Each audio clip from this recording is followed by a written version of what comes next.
Suite à la dernière vidéo, on va voir ici comment on peut pratiquer un soin énergétique avec les cristaux, une méthode qui dépend en partie des travaux de Louis Turenne et en partie de ma propre expérience. Notez que les soins énergétiques avec les cristaux sont l'une des nombreuses façons d'effectuer des soins énergétiques et on pourrait très bien effectuer les mêmes soins avec des plantes ou même sans rien du tout, uniquement en nous concentrant sur la problématique, mais ça demande une très grande expérience de la radiesthésie. Et l'objectif d'un soin énergétique est toujours d'augmenter la longueur d'onde de nos cellules jusqu'à une longueur maximale de 8 mètres, une longueur d'onde que, contrairement à ce qu'on pense, on peut très facilement calculer avec un pendule et une simple règle.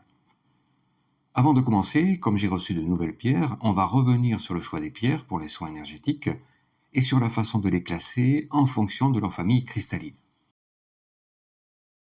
Toutes les pierres font partie de l'une des 7 familles cristallines existantes et en radiesthésie, on traduit ça par chaque pierre est de l'énergie qui vibre à une certaine fréquence et se distingue des autres pierres par sa longueur d'onde, mais également et surtout par sa hauteur d'onde qui correspond à l'une des 7 familles de hauteur d'onde existantes. On voit tout de suite qu'il y a une correspondance entre les 7 familles cristallines et les 7 familles de hauteur d'onde, et les couleurs font également partie de l'une des 7 familles de hauteur d'onde, comme d'ailleurs la totalité des corps de la nature, et pour nous faciliter le travail, on va donc pouvoir classer les pierres en fonction des couleurs. Première chose à faire avec les pierres, c'est de les nettoyer, parce que comme elles n'émettent que des ondes magnétiques, elles ont la faculté de s'imprégner des ondes environnantes sans pouvoir s'en débarrasser naturellement. On les place donc quelques minutes au soleil, et si on n'a pas de soleil, sur une fleur de vie, qui émet une onde de forme particulière, qui va désintégrer les ondes des pierres, c'est-à-dire transformer les ondes des pierres en ondes électriques, ce qui va faciliter leur propagation dans l'atmosphère, ne laissant plus que les ondes magnétiques naturelles des pierres. On place les couleurs dans l'axe nord-sud, du rouge au violet, et on positionne bien sûr la couleur rouge au sud. On prend une première pierre qu'on pose sur le plan de travail et on lance le pendule juste au-dessus. Il oscille directement vers une couleur parce que cette pierre a exactement la même hauteur d'onde que la couleur vers laquelle le pendule oscille. On pose la pierre près de la couleur correspondante pour plus tard et on refait la même chose avec toutes les pierres qu'on a.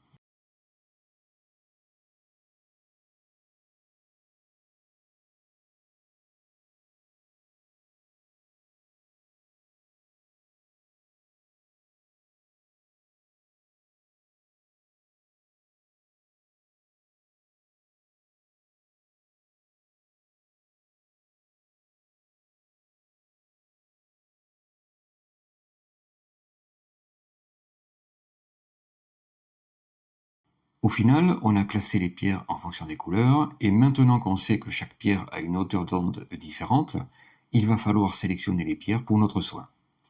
Alors attention quand on fait des recherches successives comme ici.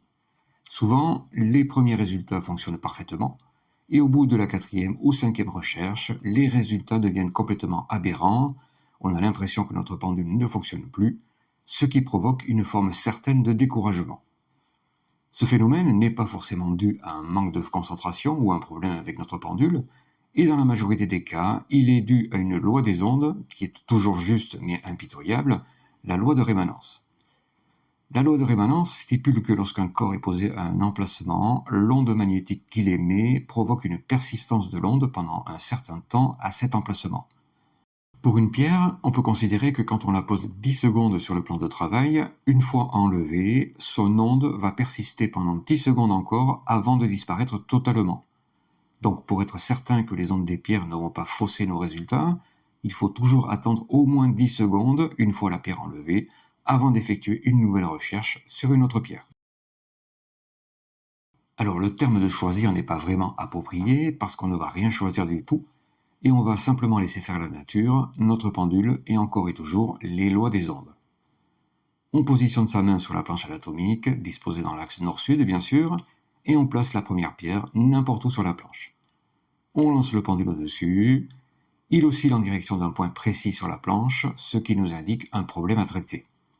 Et bien sûr, on ne se précipite pas vers ce point pour aller soigner immédiatement, mais on laisse faire le pendule parce que ce que le pendule est en train de faire, c'est de capter la totalité des ondes qui n'ont strictement rien à faire sur cette planche anatomique.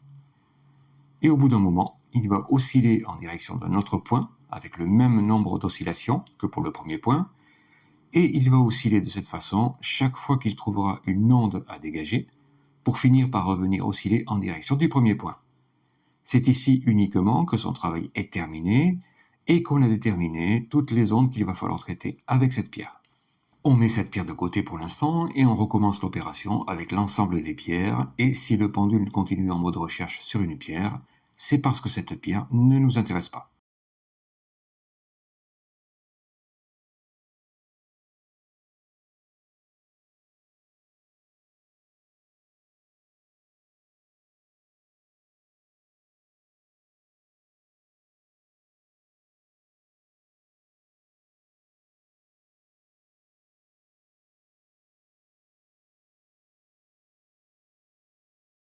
Au final, on se retrouve toujours avec trois pierres différentes, uniquement celles que la nature elle-même a sélectionnées pour effectuer ce soin énergétique en particulier.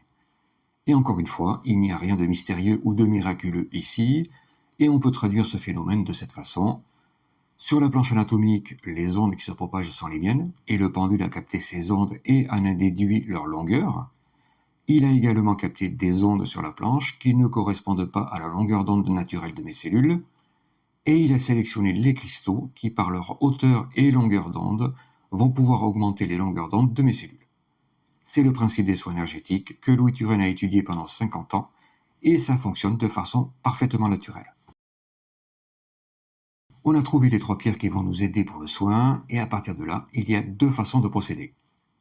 Pour les plus impatients, il suffit de prendre les trois pierres et de les garder sur soi, dans sa poche par exemple, et elles vont agir sur nous sans même qu'on s'en rende compte.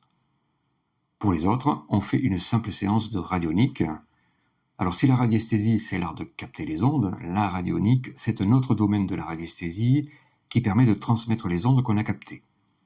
On a déjà parlé de radionique dans une autre vidéo, lorsqu'on a chargé une eau pour lui redonner ses propriétés naturelles, en lançant volontairement notre pendule au-dessus, et ici c'est la même chose. À la différence près, c'est que ce n'est pas nous qui allons déterminer les mouvements du pendule, mais encore une fois, laisser faire la nature. On pose la main sur les trois pierres, en essayant également d'être en contact avec la planche, et on lance le pendule n'importe où sur la planche. Il oscille vers le premier point, indiqué tout à l'heure, et cette fois, on le suit. Lorsqu'il est juste au-dessus de ce point, il va commencer à effectuer des mouvements entre gyration et oscillation, et ces mouvements sont différents en fonction de chacun. Chez moi, il effectue d'abord des gyrations à gauche, comme pour indiquer qu'il a bien trouvé le point à traiter. Et au bout d'un moment, il va s'arrêter et commencer à girer à droite, et on le laisse faire. Quand il a fini de traiter ce point, il va changer d'orientation et osciller en direction de l'autre point à traiter, et il va recommencer la même opération sur ce point entre gyration et à gauche et gyration à droite.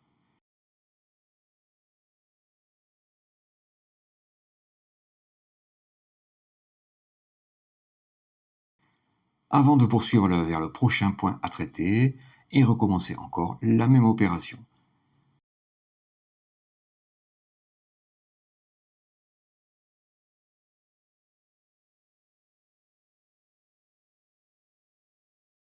Et finalement, il va s'arrêter pour nous indiquer que le soin est terminé. Ce type de soin est rapide, il ne dure que quelques minutes en général, mais il va falloir le renouveler une fois par jour pendant plusieurs jours.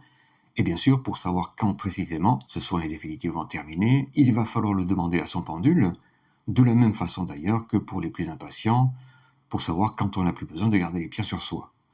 Parce que le rôle des pierres, c'est d'émettre continuellement des ondes magnétiques très puissantes, et une fois la longueur d'onde de nos cellules atteinte, elles vont continuer d'émettre leurs ondes et littéralement modifier la polarité de notre corps, qui va commencer à émettre des ondes différentes sans même qu'on s'en rende compte.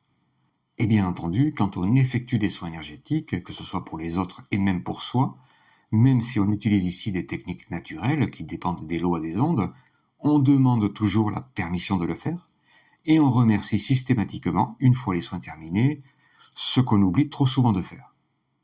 Pour savoir à qui demander la permission et qui remercier, je vous renvoie à un certain nombre d'ouvrages que vous trouverez en lien sous la vidéo, et notamment celui de Walter Hoots, un célèbre radiesthésiste américain, et sa fameuse lettre à Robin. Merci d'avoir suivi cette vidéo, et en attendant la prochaine, si vous avez des envies particulières ou des idées à soumettre pour effectuer des expériences étonnantes en radiesthésie, mettez-le en commentaire.